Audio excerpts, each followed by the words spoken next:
Olá, pessoal. Eu sou a professora Isabel de Língua Portuguesa. Estamos aqui novamente com mais uma videoaula. E hoje nós vamos dar sequência na aula que nós já tivemos anteriormente. Nós estávamos falando a respeito do sintagma nominal. Mas hoje, dentro do sintagma nominal, nós vamos trabalhar as outras palavras. Então, vamos lá. Hoje a gente vai ver o grau do substantivo e também dos adjetivos. Só para lembrar, gente, substantivo, nome. Tudo que for nome, a gente vai chamar de substantivo.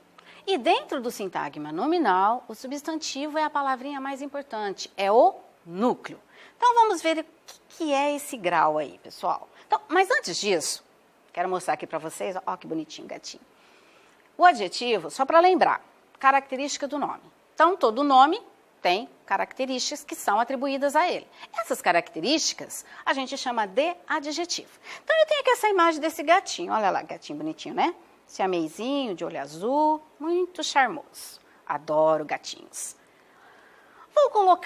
Vou atribuir aqui a esse gatinho outras palavras que vão ser as características dele. Então, primeira característica desse gato, ele é um gato o quê? Siamês. Então, ó, gato, substantivo. Siamês é a característica, no caso aqui, né, a raça do gato. Então, adjetivo. Mais uma. Aqui eu já coloquei duas, ó. Percebe? Coloquei o gato lá no meio, antes dele um adjetivo, depois dele o outro adjetivo. Ele é um gato siamês, mas ele não é só um gato siamês. Ele é um lindo gato siamês. Uma coisinha que eu queria deixar claro para vocês, gente, é o seguinte. Quando a gente coloca o adjetivo antes do substantivo, porque na nossa língua ele pode ser colocado tanto antes quanto depois. Só que a gente tem que se atentar para a seguinte coisa. Quando você coloca o adjetivo antes do substantivo, na maioria das vezes ele não vai influenciar o sentido. Mas, às vezes, ele pode modificar o sentido desse substantivo. Aqui, não modificou nada. Eu poderia falar lindo gato siamês como gato lindo. Não modifica, continua sendo um gato bonito, um gato lindo. Mas vamos supor que eu vou usar uma outra construção. Por exemplo, eu tenho um velho amigo. Velho amigo. Antes do substantivo. Então, amigo é velho amigo. Esse amigo não quer dizer que ele seja velho de idade.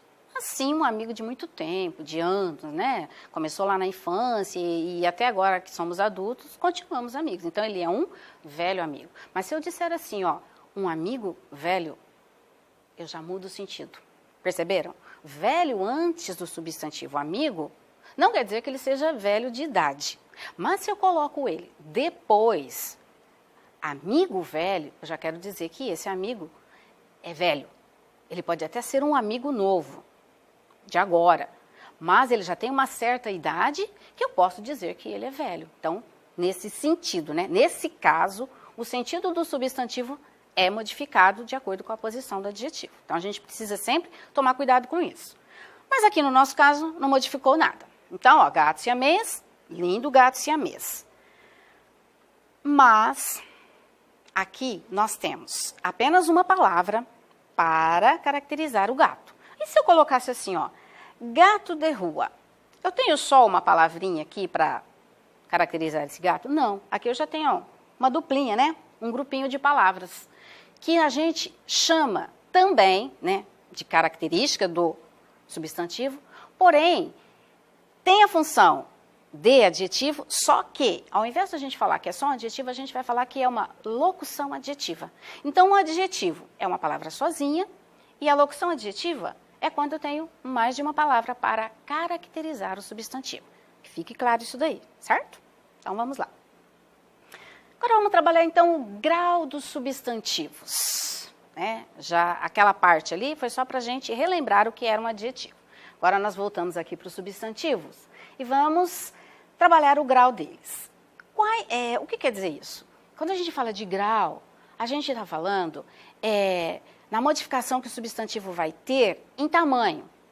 Por exemplo, se eu disser assim, o que eu tenho aqui? Um gatinho pequenininho. Eu tenho o tamanho normal do gato, mas eu tenho um gato bem pequenininho. Então, esse gato É um gatinho. O que eu usei aqui? Que grau de substantivo eu usei aqui? O diminutivo. Ao invés de eu falar gato, eu falei gatinho. Agora, então, nós temos aqui uma outra figura de gato, né? Só que ao invés de gatinho, nós temos o quê? Um gatão. Então, gatinho, diminutivo, né? Substantivo no grau diminutivo. E aqui nós temos o gatão, substantivo no grau o quê? Aumentativo. Ele é mais do que um gato normal, né? Ele tem uma estrutura mais avantajada, então eu vou chamar de gatão. Só que a gente tem que também observar o seguinte, nesses casos aqui, tanto de diminutivo quanto de aumentativo, que às vezes não é só para designar a forma física do objeto. Muitas vezes a gente usa o diminutivo ou aumentativo para criar uma situação de crítica, uma situação de afetividade. Por exemplo, gatinho pode ser uma situação afetiva. Gatão já pode ser, assim, uma situação mais de grosseira, às vezes, se a gente quiser, né? Esse gatão aí, ó, tá me atormentando. Então, observem que não é no sentido só da forma, mas sim também de desprezo. Olha que gatinho mais lindo. Pode até ser um gatão, mas como ele é tão bonitinho, tão fofinho, eu uso o gatinho para mostrar afetividade, carinho. Então, tem que se observar isso também. Vamos ver outros exemplos. Nós temos aqui, então, mais uma frase retirada do texto lá das Memórias da Emília. Narizinho ganhou uma bonequinha de pano. Ao invés de eu usar a palavra boneca, eu usei o quê? O diminutivo desse substantivo, que é o quê? Bonequinha. Às vezes aqui, a boneca nem precisaria ser pequena. Poderia ser uma boneca maior, mas ela gostou tanto da boneca, né, que ela preferiu chamar a minha bonequinha linda de pano, né, lá que a tia Anastácia fez para ela. Outro exemplo. No Carnaval de Olinda, os bonecões encantam os turistas. Aqui a gente já está falando do tamanho dos bonecos mesmo. Vocês observam que no Carnaval, quando aparece lá nos jornais, né, as reportagens sobre os desfiles das outras cidades, o de Olinda é muito comentado. Por quê? Porque tem esses bonecões, eles são muito grandes, imensos. Então, eu tenho que usar o substantivo no aumentativo para querer dizer isso mesmo, que eles são grandes, enormes. Então, diminutivo, bonequinha. Aumentativo, bonecões. Graus do substantivo, boneca. Vamos para mais uma situação, pessoal, olha lá. Nesse caso aqui, eu não usei nem o diminutivo e nem o aumentativo. Eu usei uma palavra associada ao substantivo para mostrar que esse substantivo é maior ou menor. Observem aqui, ó. Narizinho ganhou uma bonecona? Não, ela ganhou uma boneca enorme, para dizer que a boneca era bem grande. Então, o que eu associei aqui? Ó? O adjetivo ao substantivo boneca, adjetivo enorme, para que se identifique o tamanho da boneca. Outro exemplo. Um ponto minúsculo marcava a resposta correta. Em vez de eu falar um pontinho, né, o diminutivo, já direto no substantivo, eu usei uma outra palavra associada a ele para mostrar. Olha lá. Um ponto minúsculo, bem pequenininho, marcava a resposta correta. Observaram então aqui, gente? Também nós estamos tratando do grau dos substantivos. E agora, visto o grau dos substantivos, vamos analisar o grau dos adjetivos. No caso dos adjetivos, o grau quer dizer o quê? A intensidade que nós vamos dar às características desse substantivo. Então, vamos lá. Nós vamos acrescentar o quê? Ao final de cada adjetivo. Íssimo ou íssima. Nas flexões de gênero, masculino e feminino, e na de número, singular e plural. Vamos lá para mais um exemplo do nosso texto.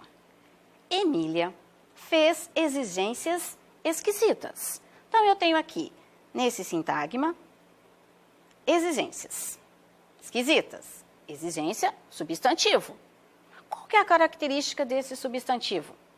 Esquisitas. Observem que aqui, gente, eu também tenho um outro sintagma que é a Emília, ela está sozinha ali, ó. Mas eu não estou falando que a Emília é esquisita, mas sim as exigências que ela faz. Então, como é que ficaria a flexão desse adjetivo esquisitas acrescentando o íssimo? Aliás, íssima. Emília fez exigências esquisitíssimas. Isso quer dizer o quê? Que elas não foram só esquisitas, elas foram muito mais que esquisitas. Então, eu intensifiquei o sentido desse adjetivo. Foi muito mais que esquisito, foi o quê? Esquisitíssimas. Trabalhamos aqui o grau superlativo dos adjetivos. Então, quando a gente acrescenta íssimo ou íssima nas flexões de gêneros e número do adjetivo, nós estamos falando que estamos trabalhando com o grau superlativo. Mas, na linguagem do dia a dia, podemos empregar ainda outras formas. Por exemplo, como super, hiper, mega, para ressaltar uma qualidade. Ao invés de acrescentarmos o íssimo ou íssima, a gente usa super, hiper e mega. Isso, gente, na linguagem do dia a dia, que você conversa ali com seus amigos, com a sua família. Então, vejamos um exemplo. Assisti a um filme super legal, demais, né? Muito legal mesmo. A garota, muito cansada, super cansada, parou para descansar. Próximo. As Olimpíadas, que esse ano, né, foram canceladas, são um mega evento. Então, mega aqui significa o quê? Um acontecimento gigantesco, muito grande, certo? Então, nós temos aqui exemplos de palavras que nós usamos no nosso dia a dia que também indicam o que? A intensidade do adjetivo. Agora, a gente vai falar um pouquinho sobre a classe dos artigos e suas flexões. Então, eu falei para vocês que no sintagma nominal nós temos o substantivo, que é a palavra mais importante, certo? E ela é acompanhada de outras palavras. Quais palavras que nós estamos trabalhando aqui? O artigo e o adjetivo. Então, nós já falamos do substantivo, nós falamos do adjetivo e agora a gente vai falar um pouquinho dos artigos. Quais são os artigos? Ó, são esses aqui, gente, essas palavrinhas aqui, ó. Elas são, o artigo ele pode ter duas classificações. Ele pode ser um artigo definido e ele pode ser um artigo indefinido. E quais são as características desse artigo? Ele sempre vai acompanhar um substantivo e sempre virá antes dele. Então, ele é um determinante do substantivo. Ele pode indicar aí, ó, o gênero do substantivo, masculino, feminino, e ele pode indicar o número desse substantivo, singular ou plural, e ainda ele pode defini-lo ou indefini-lo. Se eu sei do que eu estou falando, de quem eu estou falando, eu vou usar o artigo definido. Se eu estou falando de uma coisa qualquer, de uma pessoa qualquer, que eu não tenho conhecimento, eu vou usar os artigos indefinidos. Então, artigo definido é o a, o as e o os. Os artigos indefinidos, uma, uns e umas. Então, vamos lá, pessoal, vamos praticar. Então, no trecho da fala de Emília, aparecem vários adjetivos. Vamos identificar os que se referem ao substantivo Emília e observar a finalidade deles. Então, vamos ler. Eu nasci de uma saia velha de tia Anastácia e nasci vazia. Olha aqui uma característica. Só depois de nascida, outra característica da Emília, é que ela me encheu de pétalas de uma cheirosa flor cor de ouro que dá nos campos e serve para estufar travesseiros, encher travesseiros. Nasci, fui enchida de macela que todos entendem e fiquei no mundo feito uma boba, outra característica dela, de olhos parados como qualquer boneca e ainda por cima feia. Então, essas características foram atribuídas a Emília. Quais características? Vazia, nascida, boba e feia. Qual foi a finalidade dessas características? Para que elas serviram aqui nesse trecho do texto? Elas serviram para a Emília se descrever na ocasião em que ela foi criada, na ocasião em que ela foi feita. Então, como ela era vazia, ela foi nascida e ela era boba e feia, porque ela não tinha vida. Só depois que houve lá, né, toda a mágica para que ela pudesse se tornar uma boneca que falasse, que andasse. E é isso, pessoal. A aula de hoje nós terminamos esse assunto. Façam as atividades que estarão postadas lá na plataforma da educação e estudem bastante. Um beijo a todos e até a próxima aula.